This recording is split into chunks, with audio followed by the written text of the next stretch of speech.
दोस्तों मैं हूं शारिक खान और आपको वेलकम करता हूं अपने यूट्यूब चैनल एक्ट। जैसा कि इस वक्त आप देख रहे हैं कि रात का पहर है और तकरीबन रात के 11 से सवा 11 का टाइम हो चुका है और इस ठंड के अंदर इस वक्त हम यहाँ पे मौजूद हैं इलाके के अंदर और हम लगाने लगे हैं अपने राय को पानी। ये राय की फसल को हमारा दूसरा पानी, जैसा कि मेरे पीछे आप बैकग्राउंड में अकब में आप देख रहे होंगे कि यहाँ पे राय की फसल है, लेकिन मैं इंशाल्लाह आपको उसको दिन में विजिट करवाऊँगा। ये आपको इस वक्त सिर्फ वीडियो बनाने का मकसद ये था कि हम दिखा सकें कि इस वक्त जो है हमारे फार्मर्स हजरात जो दिन रात आवाम के लिए मेहनत करते हैं और रात को भी नहीं ख्याल करते, वो पानी लगाते हैं। इस वक्त हमने फास्फोरिक एसिड और साथ में हम 30% वाला पोटाश आज फ्लड करेंगे अपने फील्ड के अंदर, क्योंकि राय की फसल का कद पहले ही बहुत ज़्यादा हो चुका है, तो हम यूरिया भी ऐड नहीं करेंगे। दूसरा पानी है सिर्फ फास्फोरिक एसिड होगा और इसके अंदर हम ऐड करेंगे 30% वाला पोटाश और 3 से 4 किलो सल्फ़र। देखिए कहाँ तक पहुँचा जी, डालें पानी डालें इसके अंदर फुल भरना बस। जी जी,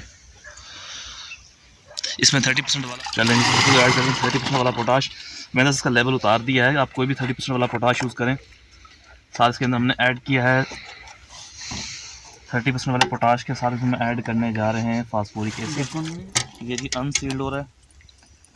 वैसे 30% वाला पोटाश अगर आप घर पे बनाएं तो ज़्यादा बेहतर होता है। जो खुद आप तैयार करते हैं वो बनाना बहुत आसान है। पोटाशियम हाइड्रोक्साइड, फास्फोरिक एसिड और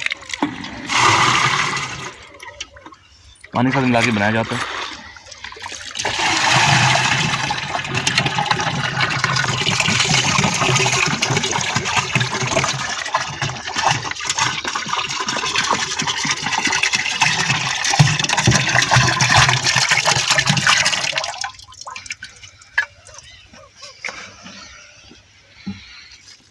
इसमें ऐड करेंगे कुछ थोड़ी सी मिकदार के अंदर फास्फोरिक एसिड।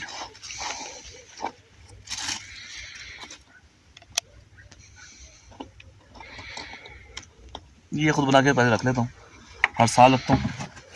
और इसका अक्सर दो सवाल करते हैं कि इसकी लाइफ शेल्फ लाइफ क्या होती है।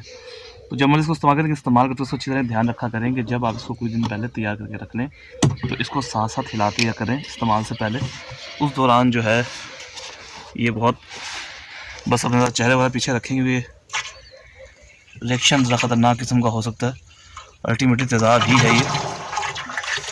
इधर डंडा हिला दो इसके अंदर भाई, ये साहब डंडा मारो इसके अंदर, हिला दें, इसको मिक्स कर दें।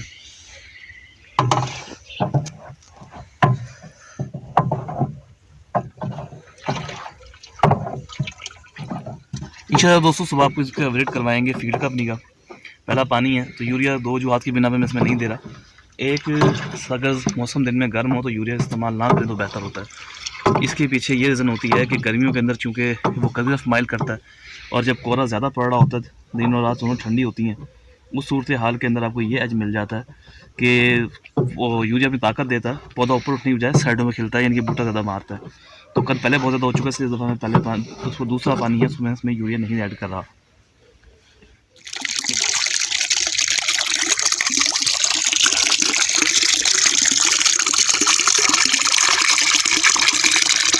बहुत ज़्यादा है, ठंड बहुत ज़्यादा है यहाँ पे। देखो तकरीबन आप 0 ब्लैंक रेंज पे देख रहे हैं कि कुछ भी नज़र नहीं आ रहा। लोग तो ज़िम्मेदार को आसान समझते हैं, ज़िम्मेदार नहीं ज़्यादा मुश्किल है। तो इंशाल्लाह सुबह को विजिट करवाएंगे अपनी फील्ड का। तो अब के लिए इतना ही, जल्दी से इंशाल्लाह नई वीडियो के साथ जो तो खुश रहें, खुशहाल रहें। अल्लाह हाफ़िज़, फ़ी अमान अल्लाह।